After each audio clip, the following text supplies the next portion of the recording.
On this episode of Is It Filipino Martial Arts, we find out to FMA-Nerds engaging in a form of ritualistic mock combat. In this particular session, they are using sticks with medium contact, fencing masks, and gloves.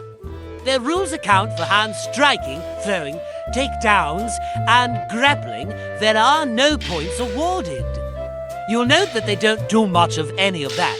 The reason behind this is that most FMA stick sparring sessions fall into the trap of tool fixation and neglect all the other tools available. And for our two FMA nerds, today they got a bit fixated on the swishy slashy stick smashy thingy. Oh well, one general rule they have is hit as hard as you want to get hit.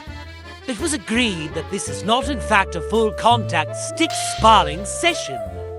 Moreover, you'll see that each exchange ends after one of them has been disarmed.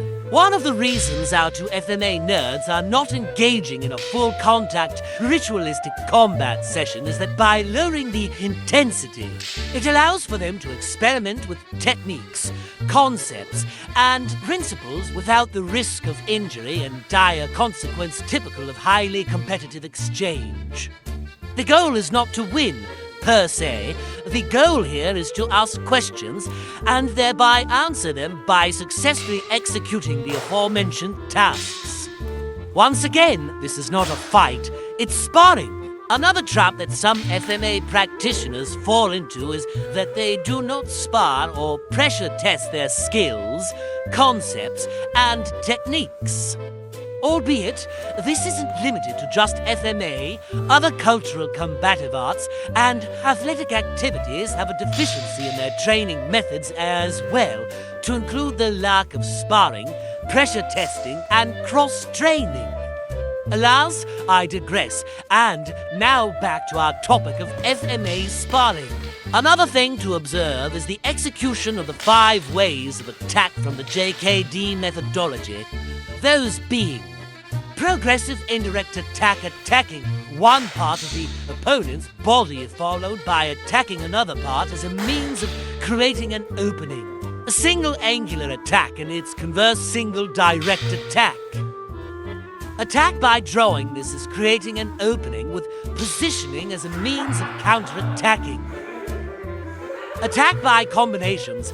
This is using multiple rapid attacks with volume of attack as a means of overcoming the opponent. Hand immobilization attack and its counterpart foot immobilization attack, which make use of trapping to limit the opponent's function with that appendage.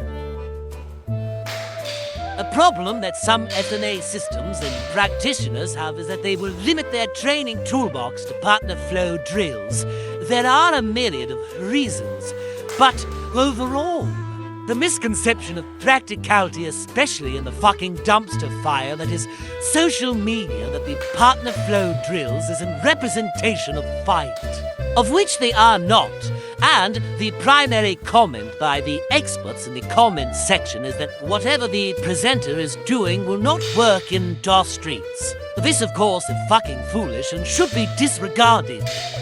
However, the would-be stick fighting aficionado would benefit from cross-train and other combative athletic activities such as boxing, wrestling, BJJ, judo, or Muay Thai. One of the main reasons to do so is the fact that those competitive combative athletic activities are constantly sparring with various degrees of pressure. Moreover, the fighting skills, concepts, and principles directly translate to stick fighting. What changes is the context of the rule set and the primary tool. Thus go fucking spar. It is fun, and it'll make your Filipino martial arts better.